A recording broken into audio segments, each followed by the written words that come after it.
Magluluto nga po pala ako ng labong na dinengdeng mga kananays dahil nga po sobrang favorite ko po talaga ang gulay. Bago ang lahat mga kananays, magandang tanghali sa ating lahat. It's Rydell's Vlog.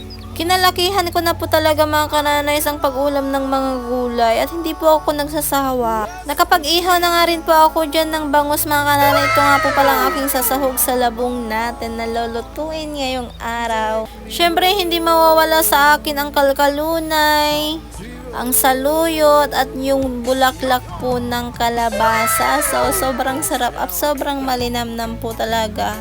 Mapapansin nyo mga kananays, yung mga ibang vlogs ko ay talagang gulay po talagang aking niluluto. Pag nagluluto ang aking nanay nung bata ako mga kananays ay sobrang natutuwa ako dahil nga po may ulam na naman kami. Dahil nga po sa sobrang kahirapan ng buhay natin mga kananays, buti na lang at may mga kawayan doon sa paligid ng bahay namin. Dumidiskarte po talaga ang aking mga magulang mga kananays para lang po may ulam kami araw-araw. Pero ganun talaga mga kananays, minsan wala po kaming ulam. Pero naiintindihan naman po namin mga kananays dahil nga po sobrang hirap ng buhay noon. Kaya sabi ko sa mga anak ko na wag silang mamili ng ulam. At ayan na nga mga kananays, tumikim pa nga ako dahil nakakatakam naman talaga. Amoy pa lang ng bangus mga kananay, sobrang sarap na at nagugutom na ako. Dahil nga kalahati nga lang po yung nilagay ko mga kananay at hindi naman po kasya pag buong bangus yung nilagay ko dyan sa kaserola namin.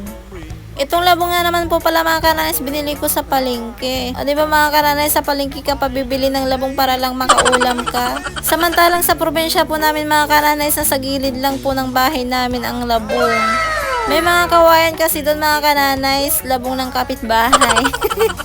Masarap mag-ulam ng labong mga kananays, lalo na po fresh na fresh. Bali, binili ko nga po pala yan sa palengke mga kananays, pero sobrang mahal. Wala naman po akong magagawa mga kananays, kahit na mahal ay binili ko na lamang po basta may ulam kami. Dahil hindi mo naman po may ulam yung pera pag hindi mo binili. Sobrang taas na nga po pala ang mga bilihin ngayon. Yung 1,000 mo mga kananays, parang piso na lamang po natin ginagastos. Hindi katulad noon mga kananays, pag may 1,000 ka na ay pwede ka nang bumili ng bigas at mga ulam, mga kailangan sa loob ng bahay. Pero ngayon mga kananays, yung 1,000 ay wala na.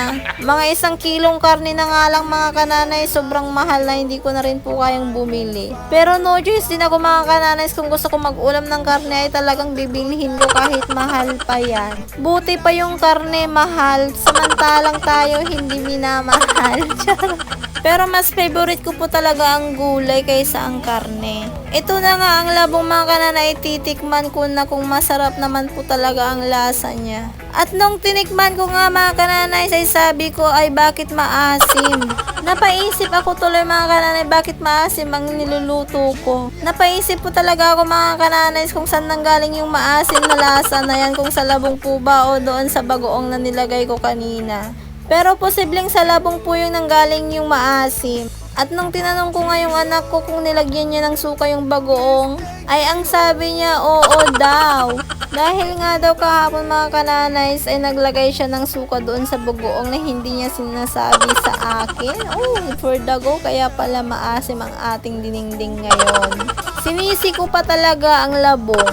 Ayun pala nanggaling yung maasim doon sa bagoong at nalagyan ng suka ng aking anak. So, ito na nga mga kananay. Kahit nga po may pagkaasim itong dinengdeng natin mga kananay, ay masarap pa rin. Syempre, suka ka lang. Dinengdeng kaya ito. At ito na nga mga kananays, magsasandok na kami ng aming kakainin dahil nga po tanghali na. At habang nga po pala nag-iinit na naman ako mga kananay ay nagbo-voice over ay nagugutom na naman ang aking sikmura. Ginugutom ko po ang aking sarili sa tuwing nagbi-voice over po ako. At sumamay pagkatapos ng voice over mga kananay ay kakain talaga ako ay for the go. Sa ganito ba namang ulam natin mga kanay, sobrang sarap bagong luto at inihaw na bangus pa ang ating uulamin. Napaparami po talaga ang aking kakainin mga kananays, lalo na po ang dinengdeng ang aking ulam. Kaya samahan nyo na po kaming kumain mga kananays, magsandok na rin po kayo ng inyong kakanin at sasabayan nyo po kaming kumain. At bago nga po pala matapos ang aking video mga kananay, nais ko pong magpasalamat sa inyo sa panonood ng aking video. At syempre don't forget to subscribe my channel, share and like. God bless everyone!